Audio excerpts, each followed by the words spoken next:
भारतीय पसमानदा मुस्लिम महासभा राष्ट्रीय कार्यालय दिल्ली मीडिया से अपनी बात को रखते हुए राष्ट्रीय अध्यक्ष जनाब मोहम्मद मकसूद अंसारी, आज इस देश में जो भी मुसलमान है सब पसमानदा हो गया और उसका लगातार शोषण किया गया।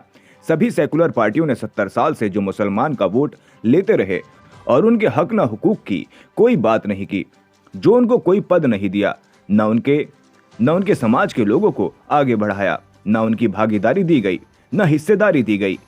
आज मकसूद अंसारी पूरी मजबूती के साथ भारत में 25% की हिस्सेदारी और भागीदारी की मांग करते हुए सभी पार्टियों से अपील की, जो हमको 25% की हिस्सेदारी भागीदारी देगा उसी के साथ हमारा पसमानदा समाज और मुस्लिम समाज उसी के साथ लोकसभा 2024 में खड़ा होगा। और सब अपनी जुबान से एक ही बात कह रहे हैं कि पसमानदाओं को उसका वाजिब हक, वाजिब अधिकार मिलना चाहिए, लेकिन सबका अपना अंदाज, अपना तरीका है। भारतीय पसमानदा मुस्लिम महासभा ने एक सीधी रेखा खींची है और वो रेखा ये है कि हम चमचागिरी और चापलूसी नहीं करेंगे।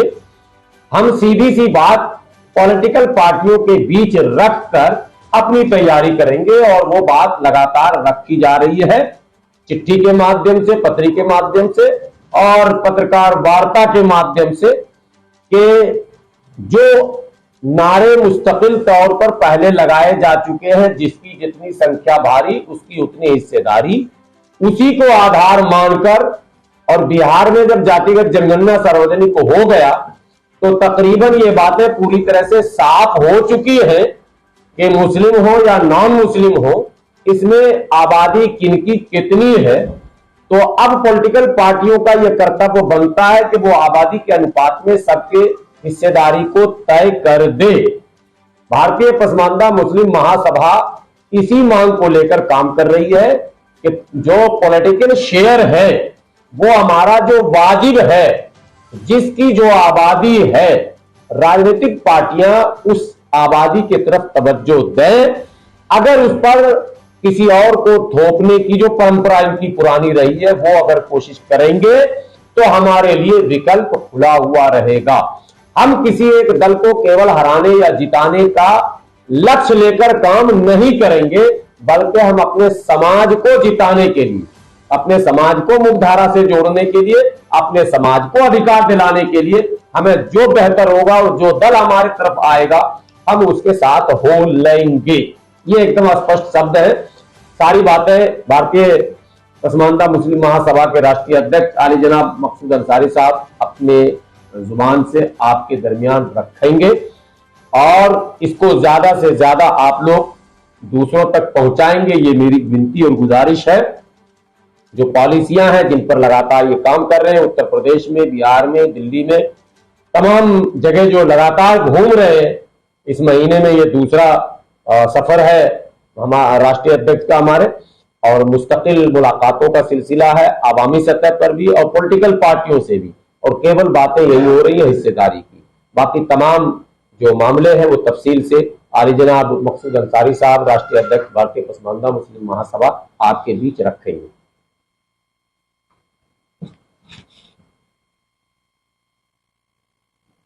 सबसे पहले आए हुए मीडिया के हमारे साथी और हमारे मित्र, हमारे राष्ट्रीय प्रवक्ता हाफिज गुलाम सरवर साहब, हमारे भाई रफीक अंसारी साहब, दिल्ली प्रदेश अध्यक्ष मौलाना इमरान साहब, आज प्रेस कॉन्फ्रेंस दिल्ली में जो हम लोग कर रहे हैं उसका सीधा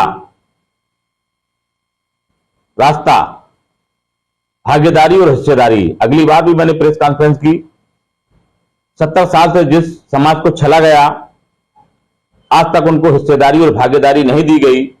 खाली वोट तो लिया गया पसमानदा समाज का, मुस्लिम समाज का, लेकिन ना हिस्सेदारी के नाम पे, ना भागीदारी के नाम पे, ना उनको कोई सम्मानित जनक पद मिले, ना उनको भागीदारी मिली।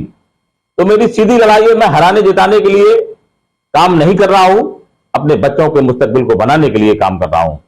पूरे भारत में जा रहा हूं, बिहार, बंगाल, राजस्थान, मध्य प्रदेश, उत्तर प्रदेश, दिल्ली, हरियाणा, सभी राज्यों में हमारे प्रदेश अध्यक्ष बनाए जा चुके और वो जमीनी सतह पे काम कर रहे हैं।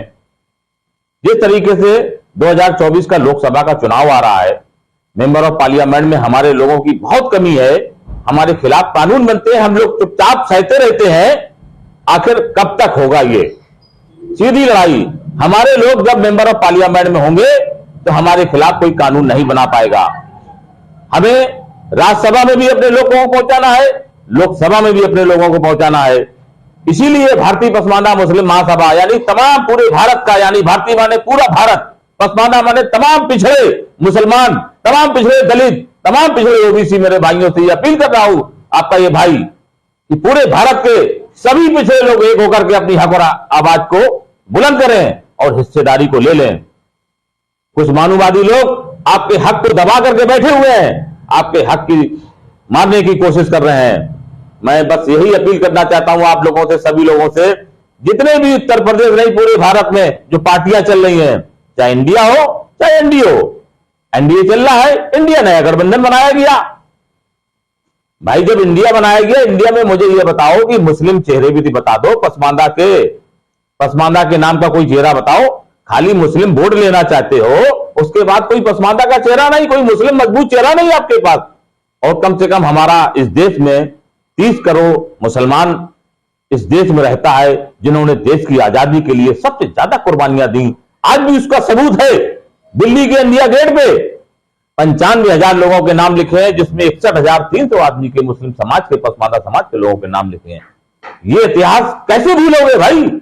इस देश को आजादी दिलाने के लिए सबसे ज्यादा हमने कुर्बानियां दी हैं और हमारा ही हक मारा जा रहा है इस देश में। कहां गई वो सरकारें, कहां गया वो सुप्रीम कोर्ट जो हमारे हक को दबा रहा है? मैं सुप्रीम कोर्ट को भी कहना चाहता हूं कि इस पसमानदा को कब उसको इंसाफ मिलेगा और कब उसको हुकूक मिलेगा।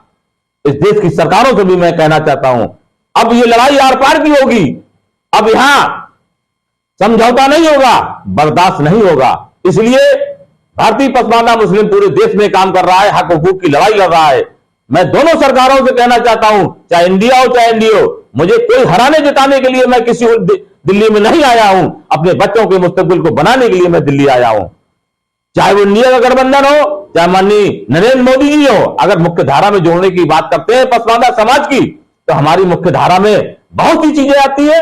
आर्टिकल 341 को बहाल कर दें, रंगनाथ मिश्रा कमीशन की रिपोर्ट को बहाल करें, हमारे लिए एजुकेशन की सुविधाएं करें, हमारे लिए हॉस्पिटल की सुविधाएं करें। भाई हमारे बच्चे पढ़ नहीं पा रहे हैं, हमारे बच्चे के पेट में दाना नहीं है, हमारे बच्चे भूखे हैं, एजुकेशन नहीं है, और मुझसे कहा जाता जाओ बीजेपी को हरा दो। आखिर हम बीजेपी को क्यों हराए भाई? हमने ठेका नहीं ले रखा है बीजेपी को हराने का, हमने मुसलमानों ने कोई टेंडर नहीं डाल रखा है बीजेपी को हराने का। अब हम किसी को हराने और जिताने के लिए काम नहीं करेंगे, अपने बच्चों को मुस्तकबिल को बनाने के लिए देश में वोट देंगे। 2024 में सरकार उसी की बनेगी जो पसमानदा की बात करेगा, वही इस देश पे राज करेगा। मेरे अजीज दोस्तों, साथियों, मैं पूरे भारतवासियों से अपील करना चाहता हूं, प्यार में, मोहब्बत में, दलित हो, मुस्लिम हो, पिछड़े हो, ओबीसी भाई हो, सभी से आपका भाई साना बसाना मिल रहा है, लोगों से मुलाकात कर रहा है। मैं घर घर जाकर के लोगों से बात कर रहा हूं। मैं दिल्ली में बहुत मीटिंग किया हूं, 100, 50, 200, 400, 500 लोगों के साथ। लखनऊ, बिहार, बंगाल, राजस्थान, मध्य प्रदेश, सभी जगह मैं मीटिंग कर रहा हूं। सिर्फ हक और हिस्सेदारी की बात कर रहा हूं, किसी को हराने जिताने की बात मत करिए। आज कुछ लोग मुसलमान कह रहे हैं हम कांग्रेस के वोट देंगे। और क्यों दोगे भाई कांग्रेस के वोट? कांग्रेस तुमको दे क्या रही आज तक? अब हमको ये बताओ, कांग्रेस में कोई पसमानदा का कोई चेहरा नहीं कांग्रेस के पास, और कांग्रेस में देने की बात करते हो, वोट देने की बात करते हो। मेरी सीधी लड़ाई 2024 में खड़े होंगे। आप लोगों पे आरोप लगता है कि आप मुस्लिमों को बांट रहे हैं, पासवान नाम है प्रकाश। देखिए, आरोप तो लगते रहते हैं, मैं कोई बांटने का काम नहीं कर रहा हूं। जो हमारे बड़े भाई थे, जिन लोगों ने आरोप लगाया कि अपर कास्ट मुसलमान, वो भी मेरे बड़े भाई हैं। मैं ये कहना चाहता हूं कि मैंने तुमको लीडर बनाया था, मैंने तुम्हें नेता बनाया, मैंने तुम्हें रहबर बनाया, मैंने तुम्हें आला माना, सब कुछ माना तुमको। भाई आप ही आगे बढ़ के अगुवाई करते रहे 70 साल से। आखिर इस देश में मुसलमानों की हालत बद से बदतर क्यों हो गई है? गुलाम नबी आजाद बैठे रहे, आजम खां बैठे रहे, नसीमुद्दीन सिद्दीकी बैठे रहे। आखिर इन लोगों ने हम लोगों की लड़ाई क्यों नहीं लड़ी वहां पार्टियों में बैठ करके?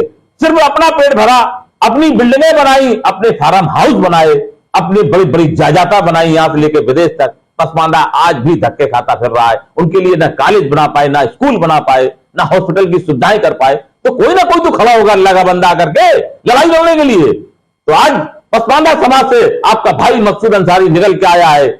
बुंदेलखंड की धरती से जो मेरा घर है, जहां मैं पैदा हुआ हूं, कालपी जिसको कहते हैं, फूलन देवी जहां पैदा हुई, उसने मुझे गोद में भी खिलाया। फूलन देवी में मैं उस धरती से पैदा होकर के लखनऊ से चल के दिल्ली आया हूं, सिर्फ इसी लड़ाई के लिए कि मैं भागीदारी और हिस्सेदारी की बात करूंगा और मैं सबका हिस्सा दूंगा। ऐसा नहीं है अगर मैं पसमानदा समाज से हूं सिर्फ पसमानदा को ही आगे हिस्सेदारी करूंगा। अगर हमारे बड़े भाई अपर कास्ट मुसलमान आते हैं, मैं उनकी भी हिस्सेदारी तय करूंगा। लेकिन ऐसा नहीं है कि तुम हिस्सेदारी तुम लेते रहे और मुझे कुछ नहीं दिया। आपकी जो बनती है आपको मिलेगी, जो दलित की बनती है उसको दी जाएगी, जो ओबीसी की बनती है उसको दी जाएगी। मैं तो ये कहता हूं कि जिस देश में ऐसा कोई प्रधानमंत्री बन जाएगा, वो सभी की हिस्सेदारी अगर तय कर दे, दलित की, मुस्लिम की, पसमानदा की, पिछड़ों की, ओबीसी की, वो सरकार 50 हिस्सेदारी तय कर देगा, उसकी सरकार 50 साल तक नहीं जा सकती। गांधी बात कर तो रहे हैं, देखिए आप जाति जनगणना करवाएंगे, कह रहे हैं जिसकी जितनी संख्या उसकी उतनी हिस्सेदारी होगी, लेकिन मुसलमानों का नाम नहीं ले रहे। अरे राहुल गांधी अगर बात कर रहे हैं तो जहां पे सरकारें चल रही है ना कांग्रेस की, वहां पर कितने टिकट दिए जा रहे हैं मुसलमानों को, पसमानदा को, बताए राहुल गांधी मुझसे। अभी राजस्थान में देखिए, अभी मध्य प्रदेश में देखिए, आप बताइए वहां कितने टिकट पसमानदा मुसलमानों को दिए। जब तुम बात कर रहे हो भागीदारी की, जनगणना की, हम कहीं है नहीं है वहां पर। 2% के भूमियार उनको प्रदेश अध्यक्ष बनाया जाता, जिसके पास 22%, 25% की आबादी, उसको किनारे सेट करके तुम बात कर रहे हो। राहुल जी, मैं सीधी बात करना चाहता हूं आपसे, आ जाइए मेरे डिबेट के सामने, बैठ जाइए। ये मकसूद अंसारी चैलेंज कर रहा है राहुल गांधी को, बैठिए मेरे सामने और फिर बताइए कि क्या सच्चाई है इस देश की। बात करते हो तुम भागीदारी की, करो ना बात आकर के, क्यों नहीं दे रहे हो भागीदारी? भाई तुमने खड़गे जी को राष्ट्रीय अध्यक्ष बनाया कांग्रेस ने, मुस्लिम समाज का कहां राष्ट्रीय अध्यक्ष? उत्तर प्रदेश नहीं, पूरे 29 राज्य भारत में है, केंद्र शासित कुछ राज्य है, एक भी राज्य का कोई मुख्यमंत्री नहीं, एक भी राज्य का कोई डिप्टी सीएम नहीं। 30 करोड़ की आबादी इस देश में, ये हकमारी कौन कर रहा है? भाई बीजेपी तो मान लो हिंदू मुस्लिम करके जीत रही है, उसको देना हुआ दिया, नहीं देना हुआ नहीं दिया। लेकिन तुम तो सेक्युलर की बात करते हो, तुम कब दे रहे हो? तुम तो बताओ ना, सीधी बात मेरी, बैठ जाए मेरे डिबेट के सामने और मकसूद अंसारी के जवाब देते हैं। बीजेपी तो पसमानदा की बात कर रही है। बीजेपी पसमानदा की बात करती है। जिस दिन बीजेपी मोदी जी हमसे बैठ करके बात करेंगे कि ठीक है मैं पसमानदा की बात करता हूं, मकसूद भाई बताइए आपके समाज को क्या चाहिए, जिस दिन हमारे समाज को मूलभूत सुविधाएं माननीय मोदी जी देश के प्रधानमंत्री दे देंगे, उसी दिन सारा देश का पसमानदा मोदी जी के साथ में खड़ा होगा। और कोई सवाल?